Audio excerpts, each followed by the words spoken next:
لبيك اللهم لبيك لبيك لا شريك لك لبيك। সম্মানিত ভিউয়ার্স, আসসালামু আলাইকুম রহমতুল্লাহ। আপনারা দেখতে পাচ্ছেন মসজিদুল হারামের ব্যাক সাইড, অর্থাৎ আপনি তাওয়াফ এবং সাই যখন শেষ হবে, সাই করার পর সাফা থেকে শুরু করলেন মারওয়া গেট দিয়ে বের হয়ে আপনাকে এই পথ দিয়ে হারামে আবার ফেরত আসতে হয়, অথবা হারামের ফ্রন্ট সাইডে আপনি আসতে পারেন। আসলে আমরা অনেকেই যখন তাওয়াফ সাই কমপ্লিট করি তখন বাকি থাকে শুধু চুল কাটা। তো এই চুল কাটার জায়গা খুঁজে পাওয়ার জন্য অথবা হারামের ফ্রন্ট সাইডে আসার জন্য আমরা তখন বুঝতে পারি না আসলে কোন পথ দিয়ে যেতে হবে।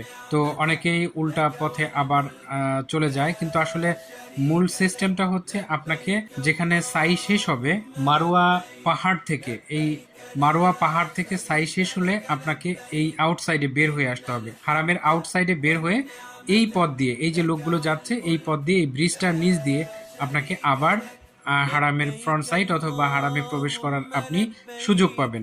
আসলে আমরা অনেকেই বুঝতে পারি না যে আমরা ওই পাশটাতে কিভাবে যাব, এই জন্য বিড়ম্বনার মধ্যে পড়তে হয়। আপনারা দেখতে পাচ্ছেন হারামের ফ্রন্ট সাইডটা আমরা বলতে বোঝাচ্ছি হচ্ছে এই জমজম টাওয়ারটা যে পাশে আছে।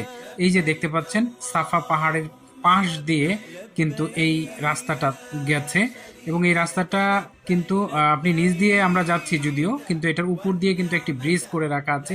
এই ব্রিজ দিয়ে উপর দিয়েও যাওয়া যায়, কেউ কেউ উপর দিয়েও যায় আবার নিচ দিয়েও যায়।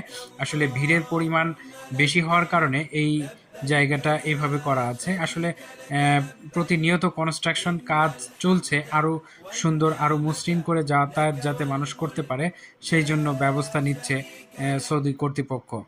তো আমরা ওই পাশ দিয়ে যখন বের হয়ে আসলে হারামের 1 নম্বর গেট বা আব্দুল আজিজ গেটের সামনে কিন্তু আমরা চলে আসব। এটা হারামের একদম ফ্রন্ট সাইড, এই ফ্রন্ট সাইডের দিকেই আস্তে আস্তে চলে আসা যায়। আপনারা দেখতে পাচ্ছেন ব্রিজটা, এই অংশটা পার হলেই আমরা ঠিক জমজম টাওয়ারের সামনের যে অংশ, সামনের যে জায়গা, এই জায়গাটা চলে আসব। আমরা আসলে অনেকেই বুঝতে না পেরে অনেক রাস্তা উল্টা ঘুরতে হয়, অনেক জায়গায় যেতে হয়, একটা বিড়ম্বনার মধ্যে পড়ে যায় প্রথম প্রথম যারা হজে যান তাদের।